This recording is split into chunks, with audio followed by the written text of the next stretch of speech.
சத்தமின்றி அமுக்கிட்டாங்களே. தாவேக்கவில் பூகம்பம். விஜய் முடிவு. நியூஸ் 10 தமிழ் நேயர்களுக்கு வணக்கம். நடிகரும் அரசியல்வாதியுமான விஜய் தலைமையிலான தமிழக வெற்றி கழகத்தில் உட்கட்சி பூசல் அதிகரிப்பதாக கூறப்படுகிறது.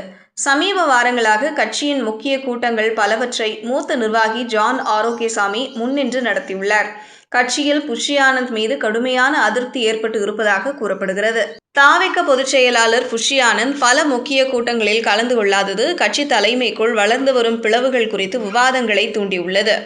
கரூரில் நடந்த சம்பவம் பெரும் சர்ச்சையை ஏற்படுத்தி கட்சி மாநில தலைமைக்கு அழுத்தத்தை கொடுத்த நிலையில் புஷி ஆனந்த் கிட்டத்தட்ட 2 வாரங்களாக தலைமறைவாக இருந்தார். அதன் பின் கடந்த வாரம்தான் அவர் வெளியே வந்தார். ஆனால் அதற்கு பின்பும் கூட அவர் வீட்டிற்கு உள்ளேயே முடங்கினார். புஷி ஆனந்த் வந்த பின்பும் கூட ஜான் ஆரோக்கியசாமி தான் கட்சி மீட்டிங்குகளை நடத்துகிறார். பொதுச் செயலாளராக புஷி ஆனந்த் நடத்த வேண்டிய மீட்டிங்குகளை ஜான் ஆரோக்கியசாமி பல மாவட்டங்களில் நடத்துகிறார். அமைப்பு ரீதியான கூட்டங்களை தீவிரமாக நடத்தி வருகிறார். இதனால் அடிமட்ட தொண்டர்களிடையே அவரது செல்வாக்கு அதிகரித்துள்ளது. சேரை எடுத்து போடுங்க, ஜான் ஆரோக்கியசாமிக்கு நடு சீட் என்று சொல்லும் அளவிற்கு அவர்தான் மையத்தில் இருக்கிறார். புஷி ஆனந்த் அப்படியே அமுக்கப்பட்டு விட்டார். உள்ளூர் கூட்டங்கள் மற்றும் மாவட்ட கூட்டங்கள் உட்பட கட்சி நடவடிக்கைகளில் ஆரோக்கியசாமியின் சமீபத்திய கட்டுப்பாடு மூத்த உறுப்பினர்கள் மற்றும் நிர்வாகிகளிடையே அதிர்ச்சியை ஏற்படுத்தியுள்ளதா? புஷி ஆனந்தின் அதிகாரத்தில் சரிவு ஏற்பட்டுள்ளதா என கட்சி தொண்டர்கள் ஊகிக்க தொடங்கியுள்ளனர். அவரது தலைமறைவு தலைமை வெற்றிடத்தை ஏற்படுத்தியது. ஆரோக்கியசாமி மாவட்ட அளவிலான தலைவர்களுடன் சுறுசுறுப்பாக இணைந்து செயல்பட்டு அந்த இடத்தை நிரப்பினார் என்று சிலர் கூறுகின்றனர்.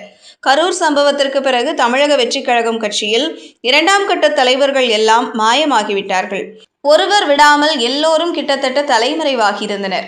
விஜய் மட்டும் இருக்கிறார். ஆனால் அவரும் கூட பனையூர் வீட்டில் தஞ்சமடைந்து விட்டார். கட்சியின் முகமாக இருப்பவர் தலைவருக்கு அடுத்து பொதுச் செயலாளர் தான்.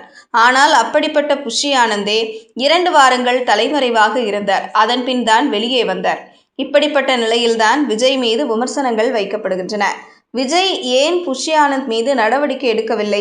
கட்சியை அம்போ என்று விட்டுவிட்டு சென்ற அவர் மீது விஜய் ஏன் ஒழுங்கு நடவடிக்கை கூட எடுக்கவில்லை? விஜய் அவரிடம் சிக்கிக் கொண்டது போல செயல்படுகிறார். அவரை இனியும் ஏன் நம்புகிறார்? ஜெயலலிதா, எடப்பாடி, ஸ்டாலின் இப்படி விட்டு இருப்பார்களா? விஜய் அவர்களைப் போல ஆக ஆசைப்படுகிறார். ஆனால் அப்படி ஆக்ஷன் எடுக்கவில்லை என்று கட்சிக்கு உள்ளே புகார் எழுந்துள்ளதாம். ஏற்கனவே நடிகர் விஜயின் தமிழக வெற்றி கழகத்தில் அதன் முக்கிய தலைவர்களான புஷி ஆனந்த் மற்றும் ஆதவ் அர்ஜுனாவின் ஆதரவாளர்களிடையே மோதல்கள் எழுந்துள்ளதாக தகவல்கள் தெரிவிக்கின்றன. கட்சிக்குள் ஏற்பட்ட சிறிய கருத்து வேறுபாடுகள் இப்போது பகிரங்கமான போட்டியாக மாறி இரு தரப்பு ஆதரவாளர்களும் சமூக ஊடகங்களில் மோதிக்கொள்கின்றனர் என்று கூறப்படுகிறது. கட்சி வட்டாரங்களின்படி ஆனந்த் மற்றும் அர்ஜுனா இடையேயான இந்த மோதல் பல வாரங்களாகவே புகைந்து கொண்டிருக்கிறது. இருவரும் தமிழக வெற்றி கழகத்தின் அமைப்பு மற்றும் பரப்புரை வியூகங்களை வடிவமைப்பதில் முக்கிய பங்கு வகிக்கின்றனர்.